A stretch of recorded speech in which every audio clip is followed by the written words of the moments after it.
Anyone can visually inspect an engine, but the key to getting something out of that inspection is knowing what you are looking at. When it comes to getting out on the water and spending lots of time on the water, something that is a guarantee is that eventually you are going to have something fail or mess up with the boat while you are out there.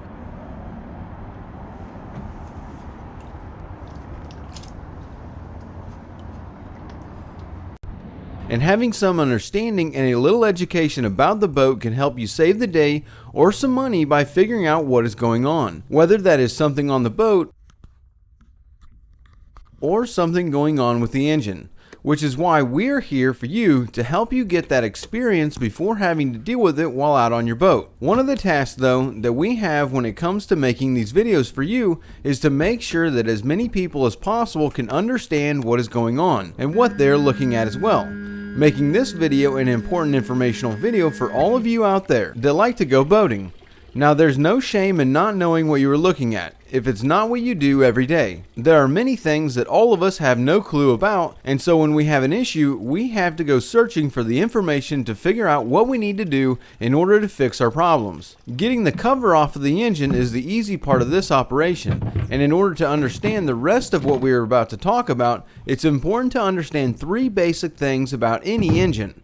Being that they all need three specific things in order to run. They all need the right amount at the right time of air, fuel, and spark. Too much or too little of any of these things can cause all kinds of problems, as well as either of those two things coming in at the wrong time.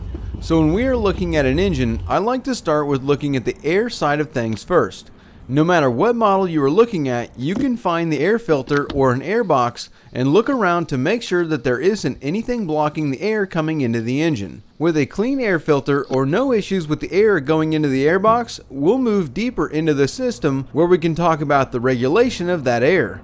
Knowing that we need to have the right amount of air at the right time, we're going to reach what is called the throttle body. And this item functions the same way regardless of if we are talking about a mechanically controlled throttle body or like what we have here on this engine where it is an electronically controlled throttle body. This is simply an item that has a plate in it to either block off and lessen the amount or open up and increase the amount of air that is being allowed to get into the engine. Which this right here on this engine is a really common place to have a failure. Right here down around the bottom of this boot that is called an isolator is a spot that can separate and allow air to leak into the engine, which is going to significantly increase the engine's RPM.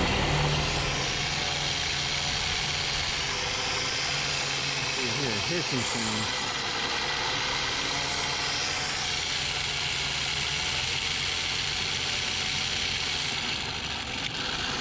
And can even cause the engine to shut off and sometimes not even start or stay running.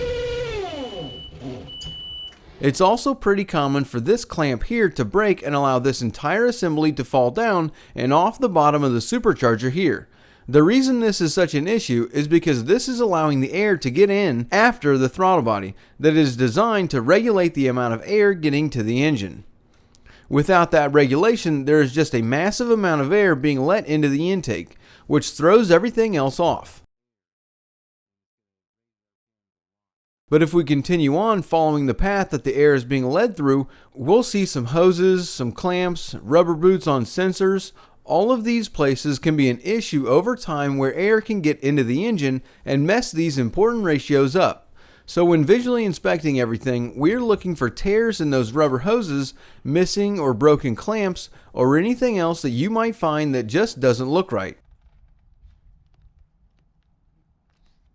There is also going to be a manifold pressure sensor on different models, like here this one has a rubber boot on it, that lets the computer know what kind of air pressure is being fed to the engine, which helps it to control and regulate the three main things that we have been talking about.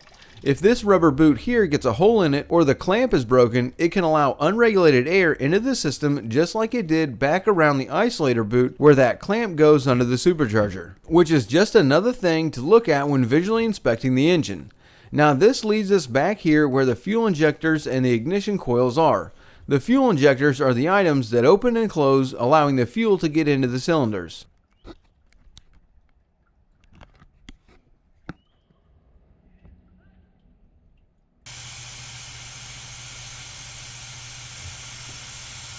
where the ignition coils create a spark at the spark plug, allowing the entire cycle in operation to happen to let the engine run. There isn't a whole lot to look at when it comes to the ignition coils, mainly just checking to see that they are all plugged in and not broken. You can run a drop test here with the engine running by unplugging these and listening for a change in the RPM like we discussed and showed in a previous video. But then when it comes to the fuel injectors in the fuel system, for the injectors, we just want to look at them and make sure that they are all also plugged in and that there aren't any signs of a leak anywhere, which is going to be what we are going to do for the entire fuel system. Just like we did with the air system, we want to visually look at the fuel lines coming into the engine from the boat and follow them around until they get to the fuel injectors.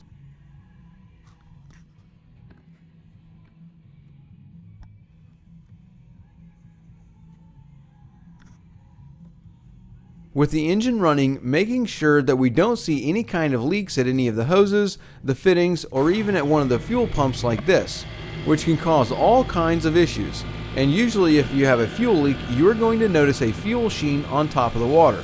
It can look like an oil sheen, like if you have a leak at one of your trim rams on the trim unit that moves the engine up or down. Something else to be looking at is the water around the engine. If you have a problem with a spark plug or an injector where the plug is not sparking or the injector is stuck open, you can notice the sheen in the water like you had a leak, but you will also notice bubbles coming up in the water, and when the bubbles pop, they leave a sheen in the water, letting you know that they are fuel bubbles of unburned fuel coming out of the exhaust and into the water. Now when it comes to the rest of a visual inspection, you're going to want to look at all of the other hoses and tubing and clamps that are on the engine, looking for signs of broken hoses, water leaks, salt residue being left behind from a water leak, corroded or broken wires, looking at all of the ground connections to make sure they are clean and tight. The same goes for the power cable coming into the engine from the boat, making sure that all of those connections are tight and the bolts or nuts are tight.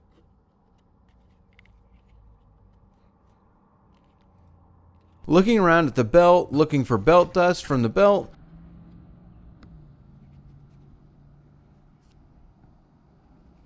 Looking at the thermostat housing to make sure that that isn't leaking, as well as looking down at the lower unit, the propeller, looking for dings, nicks, breaks, or a broken skeg, chipping paint, or anything else that could be a sign of a potential problem. Which we would love to hear about any of the potential problems that you've come across when looking at your boat in the comments section below.